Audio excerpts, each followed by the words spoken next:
ស្ដីចាថ្ងៃនេះនាងខ្ញុំមានផលិតផលថ្មីមកបង្ហាញជូនគឺជាផលិតផលដែលវិវត្តពីឈុតថែរក្សាស្បែក6ប្រព័ន្ធហើយជាផលិតផលមួយផលិតដោយបច្ចេកវិទ្យាទំនើបចំនួន4រួមបញ្ចូលជាមួយនឹងបច្ចេកវិទ្យាថ្មីចំនួន2និងមានវត្ថុធាតុដើមថ្មីផងដែរហើយជាពិសេសជាងនេះទៅទៀតគឺយើងទទួលបានវិញ្ញាបនបត្រ Dermatest កម្រិត Excellent ពីប្រទេសអាល្លឺម៉ង់ចាដូច្នេះសូមជួយជាមួយនឹងឈុតថែរក្សាស្បែក Atomy Derfam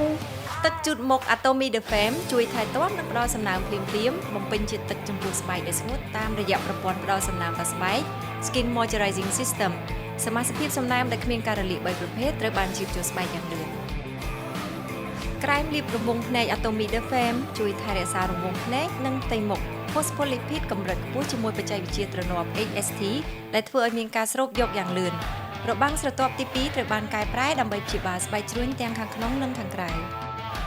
ទឹកចិញ្ចឹមស្បែក Atomy Derfam ជួយថែទាំនិងផ្ដល់ជីវជាតិដល់ខាងក្នុងនៃស្បែកដោយរូបមន្ត MF វាបានផ្ដល់សារធាតុមានប្រយោជន៍ទៅស្បែកកាន់តែលឿនកាន់តែជ្រៅនិងកាន់តែច្រើនតាមរយៈប្រព័ន្ធបញ្ចូលMicro Delivery System លេលាបមុខ Atomy Derfam ជួយរក្សាតុល្យភាពទឹកប្រេងសារធាតុដែលបានបញ្ចូលតាមរយៈប្រព័ន្ធ SRM បានធ្វើឲ្យស្បែកមានភាពទន់និងរលោងដល់ស្បែកបំពេញឲ្យស្បែកជាមួយកន្សោម Hydration និងប្រេងដែលផ្ដោតទៅលើសំណើម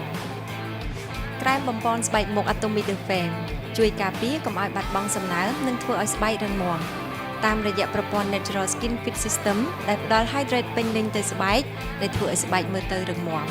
សារធាតុផ្សំសកម្មបានផ្ដល់ថាមពលដល់ស្បែកនិងធ្វើការជួសជុលរបាំងការពារនៃស្បែកដើម្បីឲ្យស្បែកមានកម្លាំងនិងភាពរឹងមាំ